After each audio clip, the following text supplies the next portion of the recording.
Pemirsa, wacana mengembalikan sistem pemilu menjadi tertutup yang dilempar Ketua Komisi Pemilihan Umum Hasyim Asyari menuai berbagai polemik. Mereka yang setuju untuk kembali ke sistem proporsional tertutup beralasan sistem terbuka yang digunakan saat ini berbiaya tinggi dan rawan praktik politik uang. Dalam argumennya, penggugat menyebut sistem tertutup akan kembali memperkuat peran partai politik dalam menentukan calon di parlemen. Rakyat hanya disuruh mencoblos gambar partai tanpa tahu siapa calon wakil yang akan dipilihnya. Sistem seperti ini jelas kemunduran karena mengabaikan asas keterbukaan. Dan inilah editorial Media Indonesia edisi Sabtu 31 Desember 2022 dengan tema Jangan Khianati Demokrasi bersama saya Marvin Sulistyo. Editorial Media Indonesia juga dapat Anda simak di MJ Radio Network di frekuensi 94,7 FM di kawasan Jakarta dan sekitarnya. Para pendengar bisa turut berpartisipasi dalam ataupun berinteraksi dalam editorial Media Indonesia kali ini.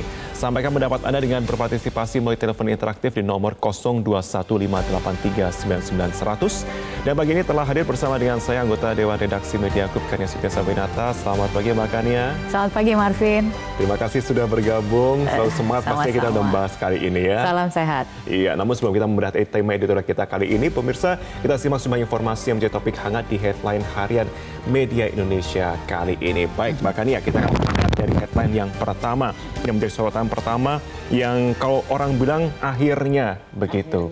Bebas. Gembira. Betul, bebas tapi tetap waspada. Iya, betul sekali. Jadi kemarin kita mendengarkan ada pengumuman yang disampaikan langsung oleh Presiden Joko Widodo yang mengatakan bahwa pencabutan PPKM karena kian terkendalinya pandemi COVID-19 beberapa bulan terakhir ini akan dilakukan. Jadi kita sudah bebas tapi tetap waspada begitu ya. Betul. Karena walaupun misalnya sekarang secara mobilitas dan aktivitas itu sudah dibebaskan, tetap saja diperlukan untuk menggunakan masker di dalam ruang tertutup dan kemudian juga outdoor gitu dalam kondisi tertentu begitu ya. Jadi kewaspadaan itu tetap harus ada. Memang sih kalau saya lihat sebenarnya ada beberapa argumen dari sejumlah pihak ya yang mengkritisi. Sebenarnya dikatakan Zero Survey memang kekebalan sudah 29%.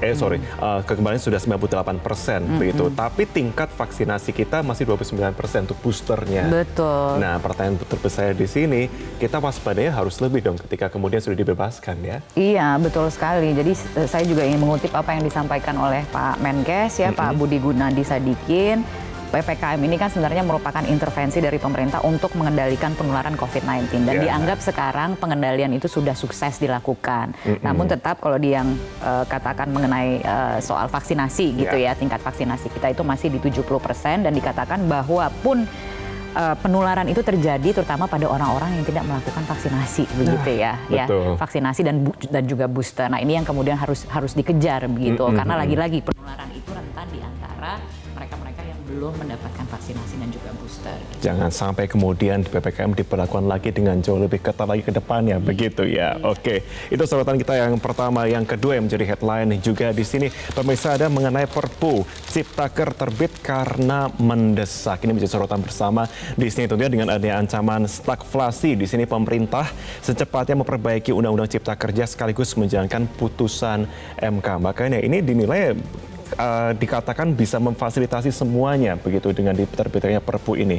Saya mengutip mungkin dengan pernyataan dari Pak Erlangga menyebutkan kalau sebelumnya di Undang-Undang Cipta Kerja itu kenaikan upah tidak memasukkan unsur inflasi dan pertumbuhan ekonomi. Tapi kalau di sini dikatakan sudah bisa memfasilitasi dalam tentunya berbagai kondisi-kondisi tersebut. Itu yang tentunya menjadi salah satu pertimbangan yang kemudian kemarin kita sudah saksikan bersama pada waktu Erlangga Hartarto di sini menyampaikan kepada pihak media dalam konferensi persnya. Itu yang menjadi sorotan ya. Jangan lupa kan ada tenggat waktu yang sebenarnya harus dipenuhi begitu ya, karena sudah dianggap inkonstitusional bersyarat begitu, dan bahwa ada tenggat waktu di mana kemudian pemerintah dikasih waktu sekitar 2 tahun untuk memperbaiki begitu. Nah, kemudian melihat antisipasi tahun 2023 yang masih dipenuhi dengan ketidakpastian terutama ekonomi global begitu. Ini menyebabkan kemudian pemerintah ini sebenarnya juga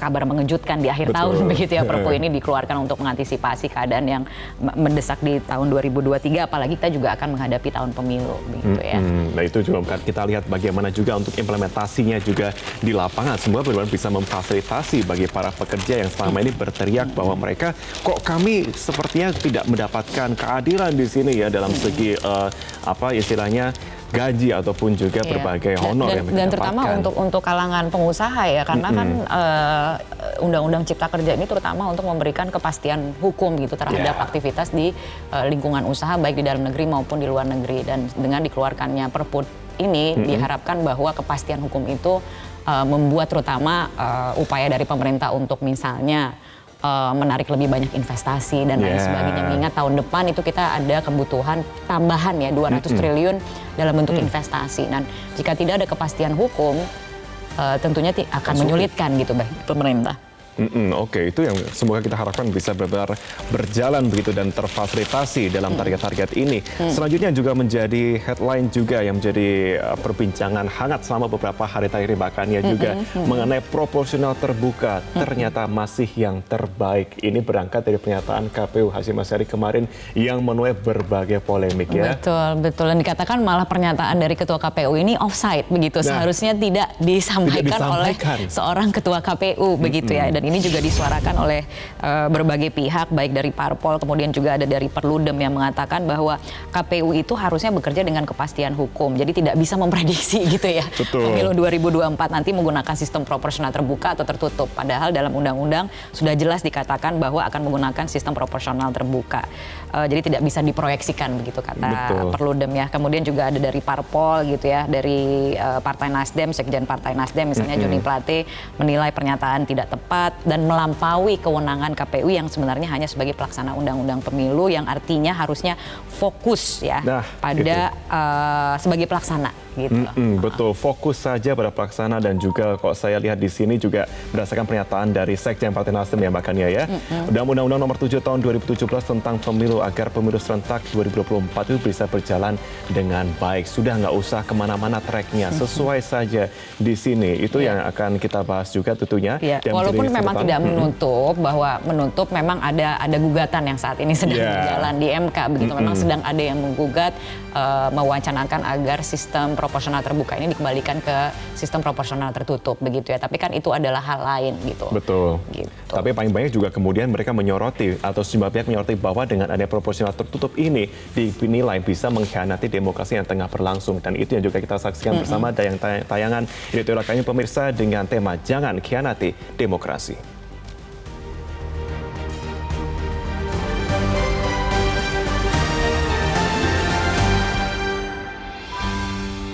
Jangan khianati demokrasi.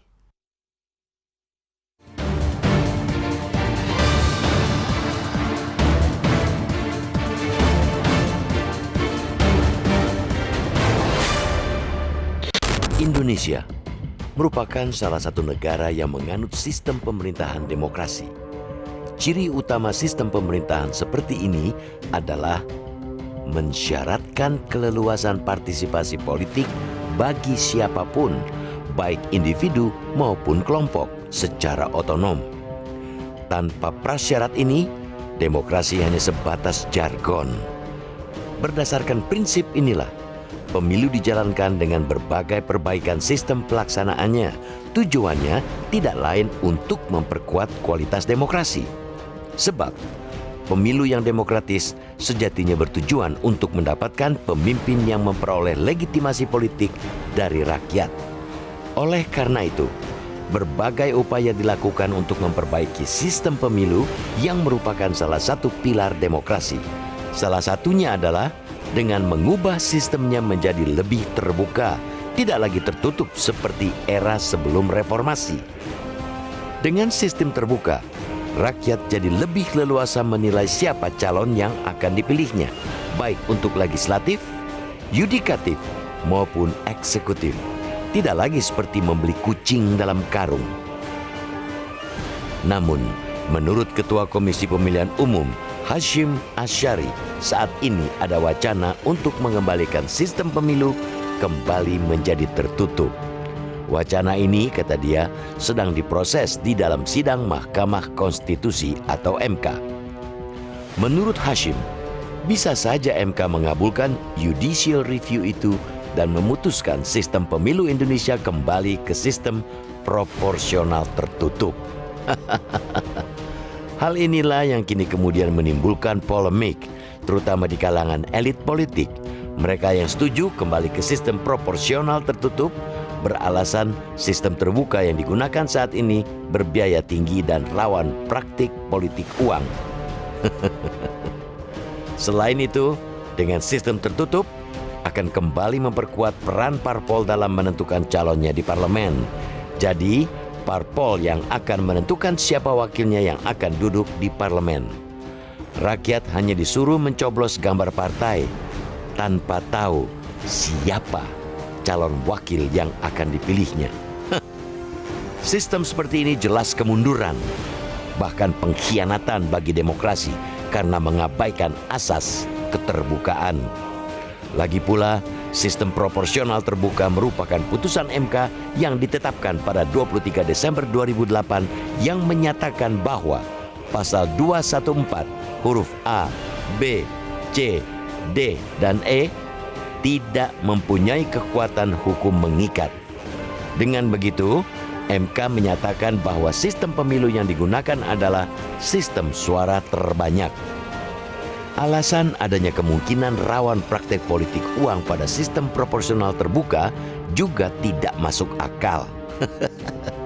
Yang harus diberantas adalah praktek budaya tersebut, baik di lingkungan parpol maupun masyarakat, bukan mengubah sistem pemilunya. Suburnya praktek politik uang yang terjadi selama ini justru dipicu ulah para politikus sendiri. Soal biaya tinggi yang dikeluhkan pada sistem terbuka juga relatif. Itu tergantung para caleg dan daerah pemilihannya dan bagaimana pendekatan mereka untuk merebut simpati rakyat. Selama sang caleg punya program dan visi misi yang bermanfaat bagi kemaslahatan umat, tentu rakyat akan dengan senang hati memilihnya tanpa embel-embel uang. Justru dengan sistem terbuka ini, parpol dituntut untuk mencetak kader yang berkualitas, bukan kaleng-kaleng. Bola kini ada di tangan Mahkamah Konstitusi. Apakah lembaga yang juga telah ikut berperan memperbaiki kualitas pemilih itu berani menolak judicial review tersebut atau malah mengambil langkah mundur dengan mengabulkan gugatan para pemohon? Semoga MK tidak mengkhianati demokrasi yang telah diperjuangkan rakyat dengan susah payah selama ini.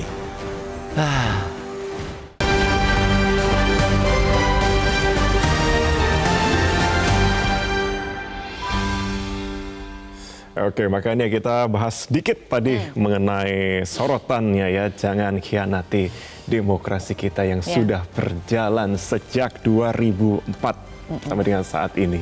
Muncul wacana seperti itu.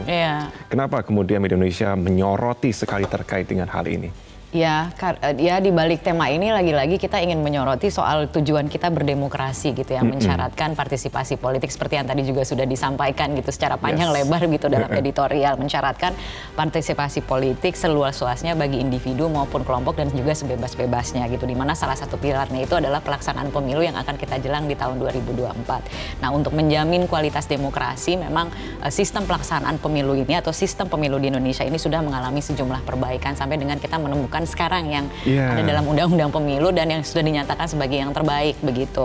Walaupun memang ada kelemahan dan kekurangan gitu ya. Kelemahan dan kekurangan itu kan selalu ada dalam setiap sistem gitu. Tapi bukankah sebaiknya kita fokus pada bagaimana menyiasati atau memperbaiki kerawanan ataupun kelemahan begitu yang kemudian menjadi dasar gugatan dari para pemohon ini yang sekarang sedang berjalan di MK dan masih berlangsung begitu. Tapi artinya kita juga melihat bahwa dengan sistem tertutup itu malah justru mengkhianati demokrasi gitu, yang mensyaratkan bahwa adanya kebebasan, keterbukaan dan lain sebagainya gitu. Lagi-lagi jangan sampai kita harus memilih kucing dalam karung begitu ya. Nah itu, dengan adanya sistem terbuka ini tentunya bagi pemilih, terutama bagi kita masyarakat itu bisa memilih langsung wakil-wakil yang memang menjadi keinginannya. Kalau dikatakan dari para yang masih berproses saat ini begitu ya, gugatannya itu dikatakan bahwa mereka itu takut dengan adanya sistem yang terbuka, dikatakan bahwa itu akan rawat politik uang, terus kemudian juga dikatakan juga mengenai kaderisasi akan menjadi sebuah tantangan bermasalah. Tetapi kan itu adalah sebuah sistem yang sebenarnya kalau kita lihat ya dari internal partai itu sendiri yang akhirnya bisa berkontribusi lebih di sana begitu ya, dan bukan dalam ranah dalam tertutup seperti itu ya. Ya betul, untuk memastikan bahwa ya paling tidak dari partai politik punya tanggung jawab untuk memastikan kader-kadernya ini terpilih tidak bukan hanya karena popularitas saja, tapi juga karena mereka punya gagasan gitu ya. Ya. Jadi ada pertarungan bebas mengenai gagasan, dan juga kita harus kepada masyarakat pemilihnya juga tidak perlu suuzon begitu ya, kalau mereka ini gampang untuk diiming-imingi uang gitu ya. Tapi kalau memang kemudian kader-kader yang diajukan oleh parpol ini berkualitas, tentunya mereka dasar pemilihannya adalah karena mempunyai gagasan dan memang menarik begitu untuk dipilih, bukan karena uangnya begitu. Dan itu menciptakan kontestasi yang menarik dan sehat justrunya di sana ya. Dan semua punya kemungkinan untuk dipilih. Kalau dengan sistem nomor urut kan biasanya nomor urut 1 dan 2 begitu dan lain sebagainya begitu yang terpilih. Tapi dengan sistem proporsional terbuka seperti sekarang, di nomor urut belakang sekalipun itu juga punya gitu ya. Punya kemungkinan untuk dipilih asal memang dia adalah kader berkualitas begitu. Nah, ini juga menuntut bagi pemilih untuk mengenal gitu ya. Jadi tidak hanya sekedar mengetahui tapi juga mengenal siapa caleg-caleg yang diajukan oleh parpol yang berkontestasi dalam pemilu. Menarik untuk kita terus lebih lanjut lagi makanya, tapi tahan dulu karena kita akan kembali usai jeda. Tetap bersama Media Indonesia.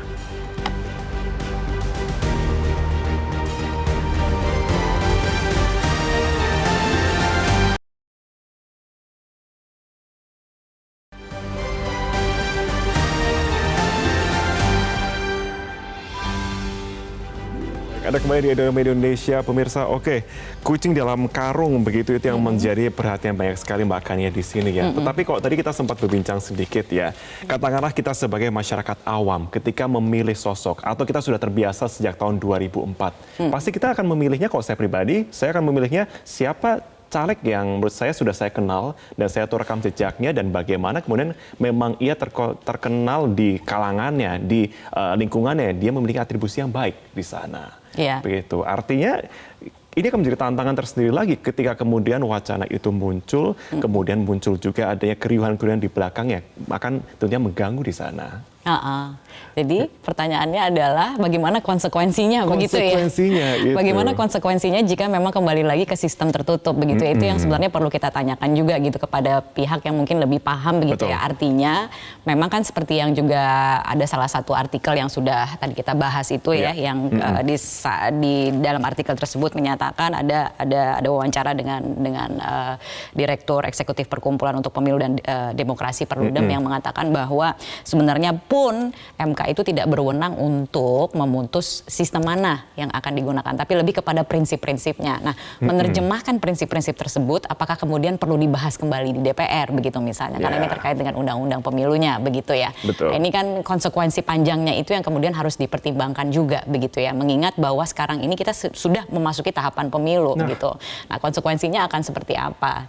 Dan bagaimana kemudian KPU dalam hal ini sebagai pelaksana undang-undang pemilu itu memastikan bahwa pemilu tahun 2024-nya tinggal 1 tahun lagi ini akan berjalan dengan lancar. Karena ini berkaitan dengan sistem kan, sistemnya gitu. Bagaimana kita memilih gitu. Nah, konsekuensi panjang ini yang kemudian juga harus kita lihat bagaimana kita itu harusnya fokus pada bagaimana pelaksanaan pemilu di tahun 2024 ini berjalan dengan lancar, memastikan bahwa kualitas demokrasi. Karena kalau kita bicara soal pengkhianatan terhadap demokrasi, lagi-lagi pemilu itu adalah pilar dari demokrasi, memastikan bahwa kualitas demokrasinya itu juga tidak menurun begitu ya. Semakin baik gitu. Semakin baik. Tadi ada wawancara menarik juga pada waktu Metro Pagi Prime Time bersama dengan pengamat politik Ray Rangkuti. Saya juga waktu itu wawancara juga, makanya dikatakan bahwa memang kita kemudian kembali mengkaji ya pros dan kontra juga ataupun kelebihan kekurangan dalam berbagai sistem. Betul, memang kita menyadari ada berbagai macam kelebihan dan kekurangan dari setiap sistem. Tapi tadi saya coba memberikan sedikit pembandingnya begitu. Kembali kepada pernyataan dari Ketua KPU Hasyim Asyari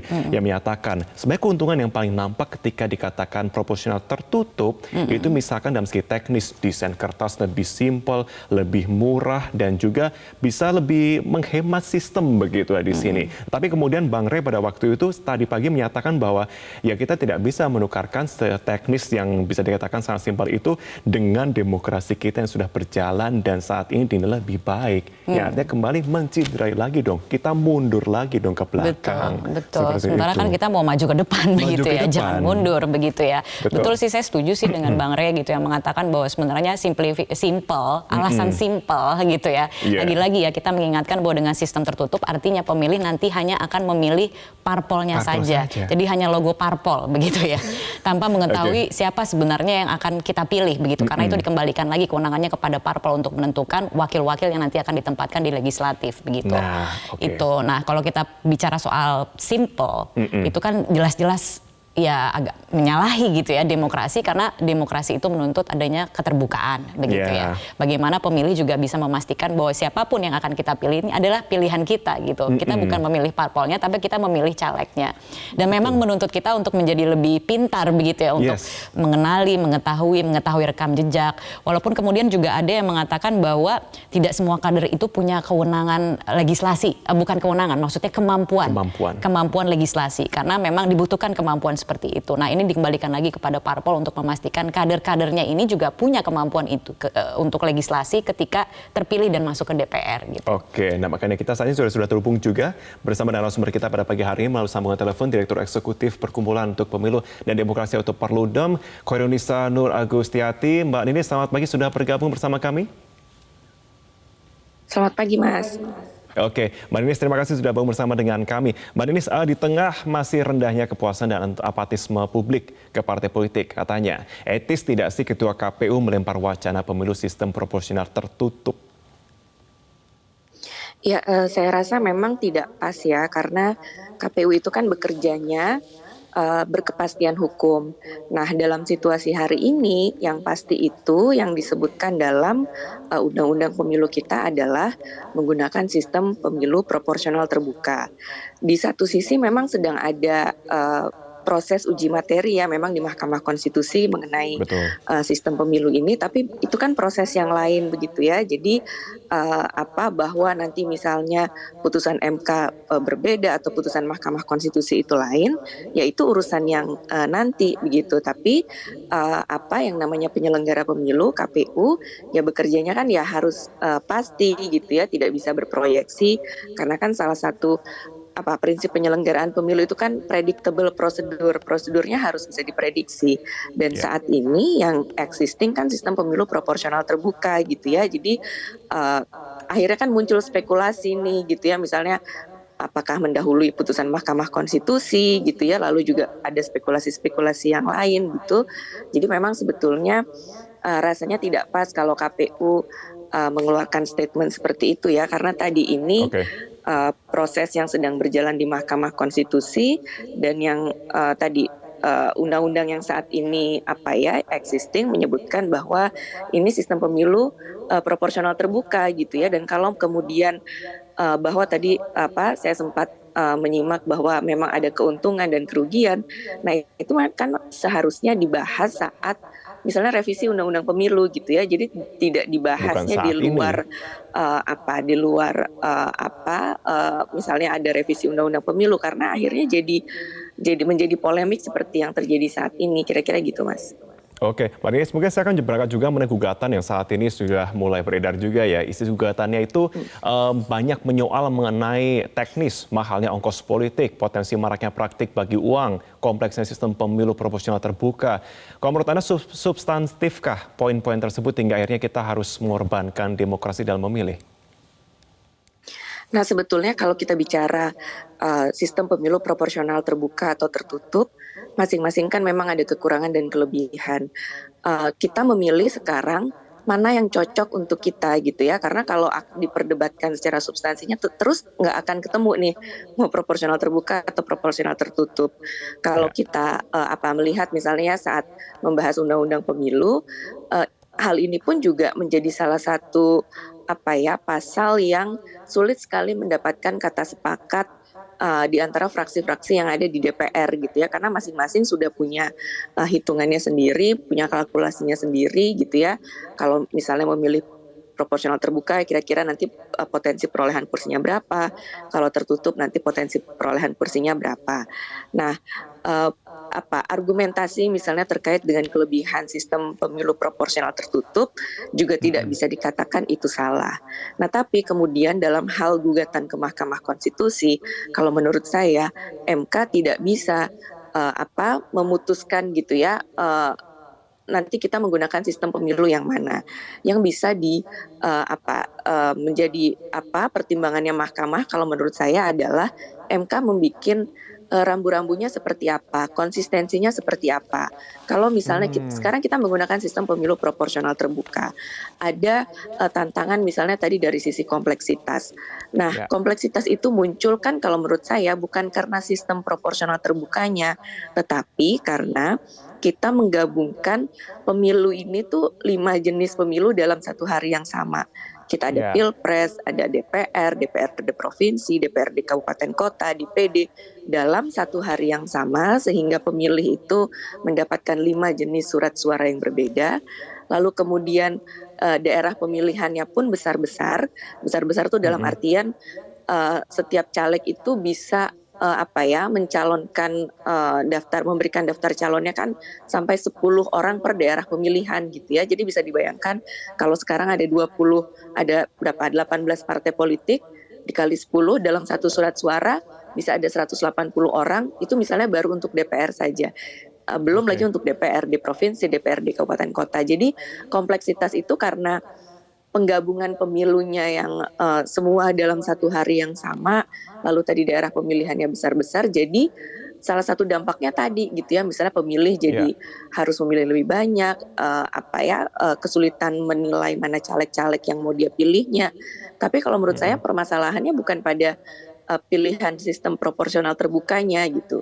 Di satu sisi yang lain, memilih sebuah sistem pemilu itu ya harus konsisten dengan aturan-aturan teknis yang lainnya gitu ya, misalnya soal dana kampanyenya, soal penegakan hukumnya. Jadi kalau kita hanya misalnya mau melihat dari sisi yang ini lebih simpel gitu ya, nanti biaya lebih murah, kan sebetulnya tujuan berpemilu tidak hanya untuk efisiensi anggaran gitu ya, kita punya tujuan yang lain misalnya soal representasi gitu ya, bagaimana publik bisa betul-betul mendapatkan yang kita pilih itu betul-betul representasi kita gitu ya, sesuai dengan preferensi kita. Kira-kira gitu Mas. Mbak Nini, sebelum saya akan kepada konsekuensi jika kemudian ini muncul ya, saya menggarisbawahi tadi Anda menyatakan juga bahwa memang bukan kewenangan MK untuk menentukan sistem pemilu kita atau varian sistem yang akan digunakan apa ya. Tetapi Mbak Nini, kita juga menyadari bahwa kalau kita melihat undang-undangnya, kalau kita mengacu pada Undang-Undang 1945 pada pasal 6A ayat 3 dan 4, itu secara eksplisit hanya mengatur sistem pemilu presiden dan wapres saja. Nah, sementara untuk pileg itu lebih ditekankan kepada prinsip-prinsip penyelenggaraannya secara luber, jurdil, dan berkala. Pertanyaan saya, bagaimana kemudian regulasi yang harus dipegang agar tentunya menjadi gawang di sini, agar tidak kemana-mana?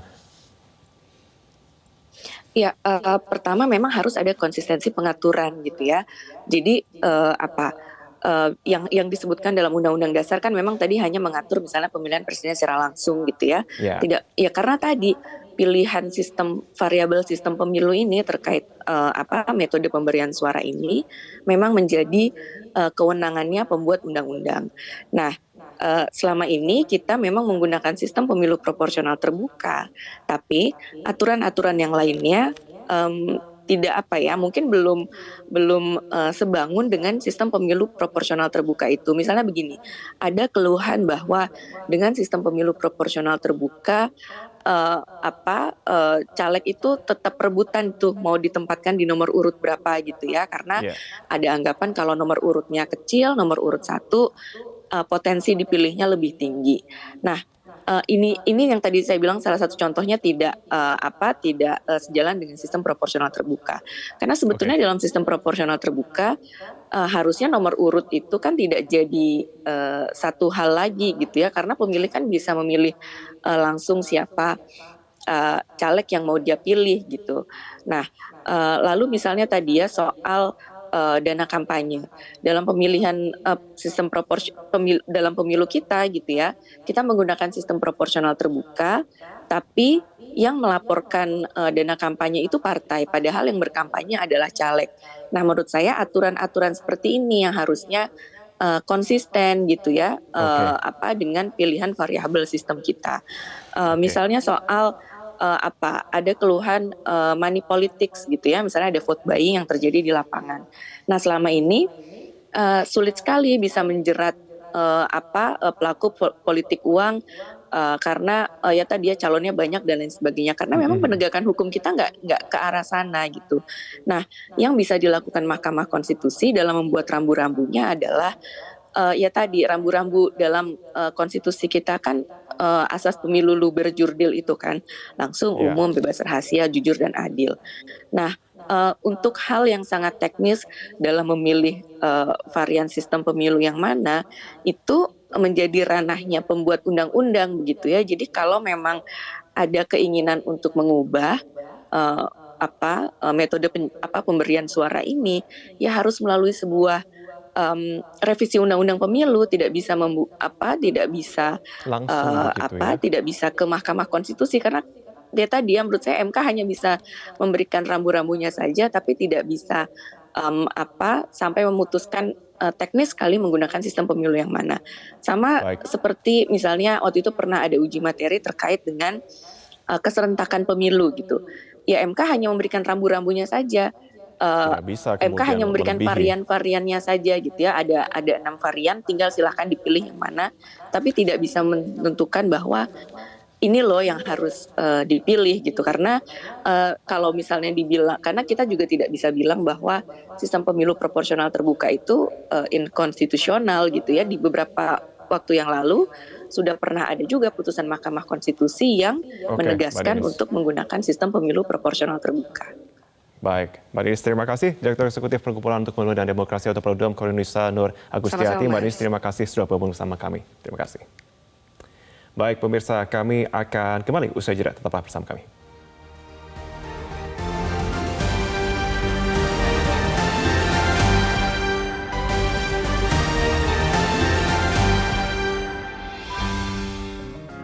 Media Indonesia mengajak Anda untuk mengakses fitur premium e-paper. Dengan sajian konten berbasis intelektual dan meneguhkan kebangsaan, Media Indonesia tampil dengan lebih dinamis melalui e-paper Media Indonesia yang dapat Anda akses kapan saja, di mana saja. Caranya mudah, download aplikasi Media Indonesia di Android atau ketik link e-paper.mediaindonesia.com atau bisa scan QR Code pada layar kaca Anda. Klik tab e-paper di bagian samping layar tablet Anda, daftarkan data diri, serta pilih paket berlangganan e-paper Media Indonesia sesuai dengan kebutuhan Anda. Nikmati juga bonus spesial tambahan 4 halaman rubrik fokus setiap hari. Semua bisa Anda dapatkan hanya di e-paper Media Indonesia. Untuk informasi lebih lanjut, hubungi customer service di nomor 0811 1201 2018 atau kunjungi media sosial @Media Indonesia. Media Indonesia, referensi bangsa. Anda kembali di Media Indonesia, pemirsa. Saat ini kami sudah mendapatkan sejumlah penelpon yang akan berbagi bersama dengan kami. Yang pertama ada Pak Tasrik Usman dari Banjarmasin. Selamat pagi. Selamat pagi Marvin, selamat pagi Mbak Kania. Iya, silakan Pak. Selamat pagi. Iya, saya sangat menyayangkan ya adanya statement atau prediksi dari Ketua KPU RI mengenai sistem pemilihan proporsional terbuka. Sementara yang kita ketahui bahwa Undang-Undang Pemilu itu sampai dengan saat ini masih menggunakan sistem proporsional tertutup. Dan itu masih bergulir di MK.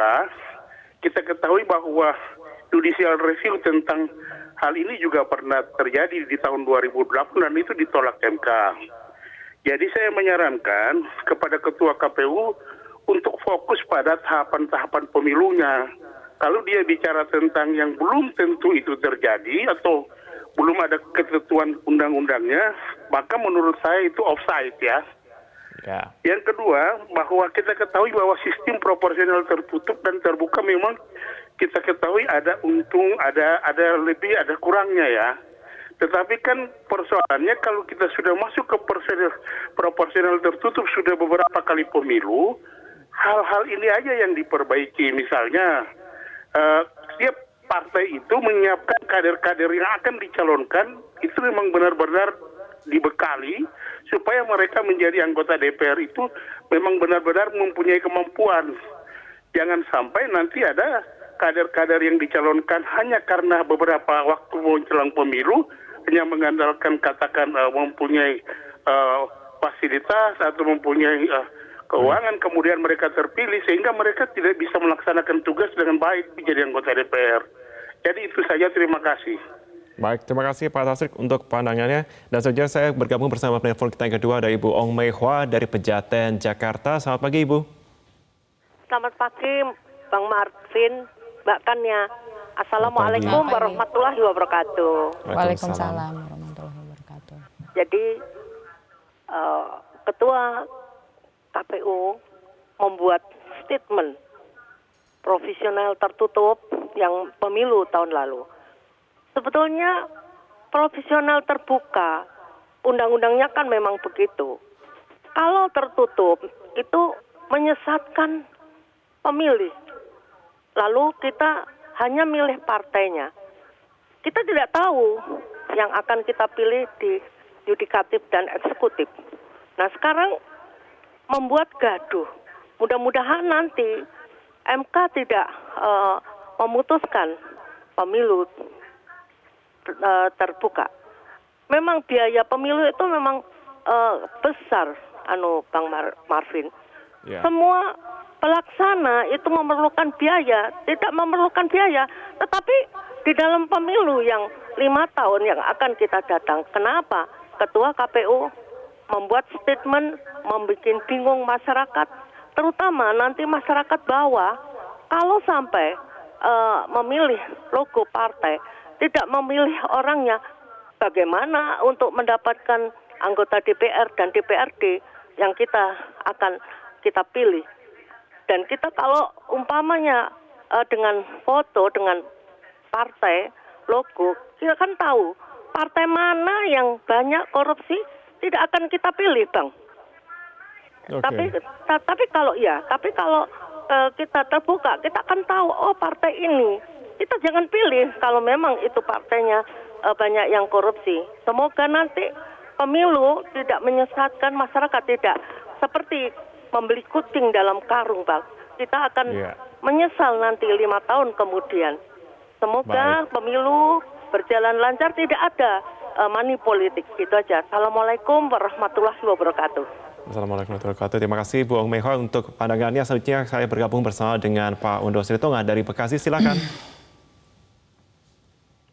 Selamat pagi Bung Martin dan Bu Kania. Selamat pagi. Silakan Pak Undo. Selamat pagi.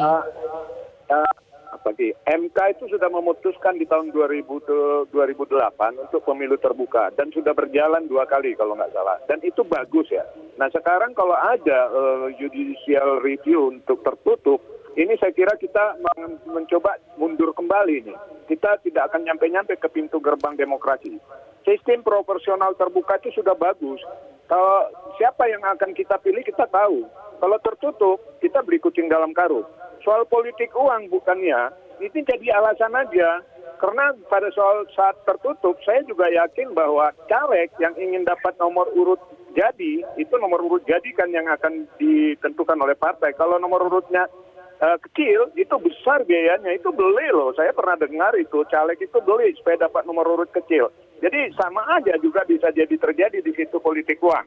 Jadi saya kira sebaiknya MK mempertimbangkan dengan baik-baik. Jangan sampai mereka kembali menjilat ludah sendiri, udah memutuskan terbuka, sekarang tertutup kembali. Ini kan tidak baik, karena bagaimanapun kalau tertutup itu kita kembali ke zaman dahulu. Saya harap itu akan dibatalkan atau ditolak oleh MK.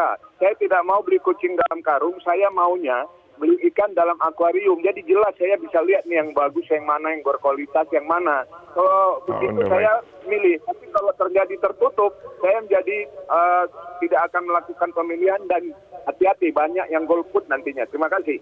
Terima kasih Pak Ondo. Terima kasih. Saya akan bergabung bersama dengan Pak Edward dari Curug Bengkulu. Pak Edward, selamat pagi. Silakan Pak. Selamat pagi Bung Martin, selamat pagi Mbak Kania. Pagi Pak Edward. Proses kita menuju pemilu dengan proporsional terbuka itu sudah melalui proses-proses tertutup dulu. Dengan pemikiran akhirnya diambillah kesimpulan bahwa yang terbaik ada proporsional terbuka. Memang betul tidak ada suatu aturan itu selain dari kitab suci yang bisa memuaskan semua pihak. Pasti ada kelemahan-kelemahan, namanya buatan manusia.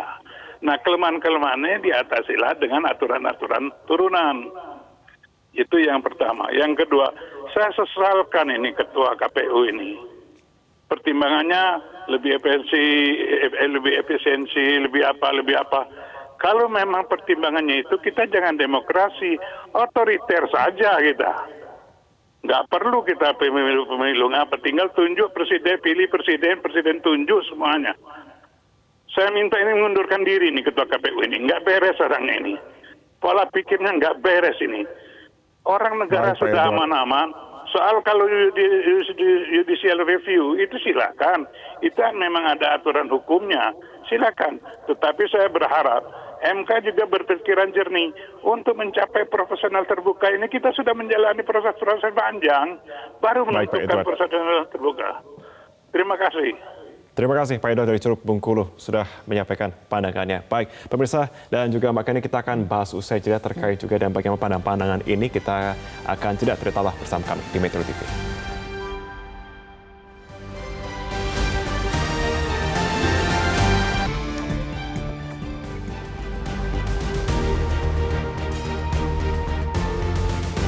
Ada kembali di Drama Indonesia, pemirsa. Mbak Kania, kita sudah mendapatkan banyak sekali tentunya insight ataupun pandangan-pandangan begitu ya. Tapi yang pertama mungkin kita bahas sedikit tadi dari Mbak Ninis setuju ya. Nampaknya ya. Sangat setuju, bahkan sangat lugas begitu beberapa penelpon di antaranya. Tapi saya akan berangkat tadi dari pembahasan singkat dari Mbak Ninis tadi ya, mengatakan konsistensi aturan dulu sajalah yang diperhatikan sebelum melebar kemana-mana begitu. Bahkan ya bagaimana melihatnya, memang diperlukan ya, memang konsistensi aturan dulu saja di dalamnya sebelum kita melebar kepada sistem variannya seperti apa yang dilakukan. Iya, gitu betul ya. sekali.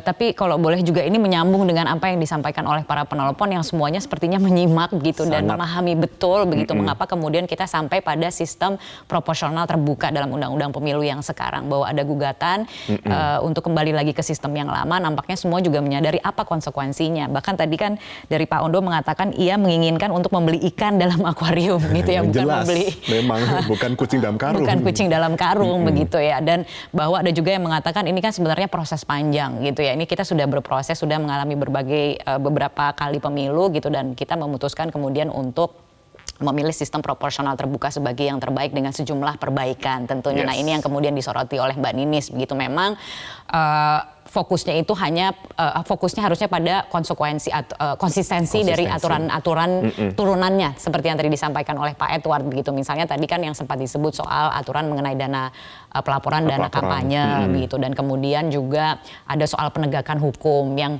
dua hal ini sebenarnya belum mendapatkan fokus yang seharusnya begitu. Kayak soal pelaporan dana kampanye sekarang ini kan kewajibannya ada di parpol, tapi kalau kita pakai sistem proporsional terbuka tuh harusnya dari caleg begitu, karena kan dana kampanye itu kan dikeluarkan oleh caleg juga begitu, untuk memastikan bahwa tidak melebihi batasan, karena kan ada batasan juga gitu yang diberlakukan. Kemudian juga soal penegakan hukum, apakah kita sudah fokus untuk membuktikan money politik itu terjadi atau tidak begitu ya. Pengawasan juga gitu. Nah, ada sejumlah hal begitu yang tadi disampaikan oleh para penelpon juga yang mengatakan bahwa seharusnya ya kita fokus saja lah, karena kan kita sudah masuk ke dalam tahapan pemilu. Bahkan kemudian tadi Pak Ondo juga mengatakan hati-hati ketika sistem itu berubah, jangan-jangan nanti partisipasi ke depannya juga berkurang begitu ya, karena kadung sudah tidak percaya begitu kan. Betul, selalu setiap tahun kita melihat ketika ada pemilu begitu ya, katakanlah pileg ataupun juga pilpres, maka tingkat partisipasi itu yang menjadi salah satu kunci juga. Kemarin saja kita masih berusaha keras untuk memaksimalkan tingkat partisipasi warga dalam pemilu, apalagi seperti ini dikhawatirkan malah kemudian mereka akan semakin kurang lagi tingkat partisipasi dalam politiknya. Betul, ya itu kekhawatiran yang berdasar begitu ya. Bagaimana kemudian ke depan ya penyederhanaan itu memang penting, tapi kan efisiensi itu bukan satu-satunya pertimbangan, ya kan? Betul. Nah tadi juga dikatakan ya sekarang kan bola ada di MK, begitu ya. Nah Betul. kita lihat bagaimana kemudian MK mempertimbangkan sejumlah kelebihan dan kekurangan, karena lagi-lagi setiap sistem itu punya kelebihan dan juga punya kekurangan, tapi kita tidak mau mundur, kita ingin maju dan memastikan bahwa representasi dan berbagai prinsip-prinsip dalam berdemokrasi dan salah satu pilarnya ini adalah pemilu itu diakomodasi. Begitu kita berharap tentunya MK mendengarkan sejumlah pertimbangan ini. Dan tentunya janganlah bergerak mundur, tapi majulah ke depan sembari diperbaiki beberapa sistem-sistem kekurangan selama ini. Begitu ya, betul. Bukan berpindah ke lain hati, tapi biarlah di sini dulu jalan lurus, tetapi sisi-sisi sampingnya diperbaiki. Iya, belum sempurna kan dikatakan seperti Pasti itu ya, karena ini juga sempurna. lagi-lagi adalah produk buatan manusia begitu ya. Tidak ada yang ideal, tapi tadi Mbak Ninis juga mengatakan dari Perludem sebenarnya kita mencari sistem yang paling cocok. Bukan yang paling ideal, paling cocok gitu dengan kondisi sekarang ini. Kita kawal terus tentunya ya sistem seperti ini. Baik, terima kasih Mbak Ninis sudah datang untuk pandangannya juga dan bagaimana kita melihat mengawal tentunya agar ini kemudian tidak melebar kemana-mana. Fokuslah dulu pada satu hal ini. Terima kasih Mbak Kania. Ya, baik. Baik, pemirsa, bola kini ada di tangan Mahkamah Konstitusi. Apakah lembaga yang juga telah ikut berperan memperbaiki kualitas pemilu itu berani menolak judicial review tersebut atau malah mengambil langkah mundur dengan mengabulkan gugatan para pemohon? Semoga MK tidak mengkhianati demokrasi yang telah diperjuangkan rakyat dengan susah payah selama ini. Pemirsa, terima kasih sudah menyaksikan Editorial Media Indonesia. Saya Martin Sulistyo. Selamat pagi dan sampai jumpa di tahun 2023.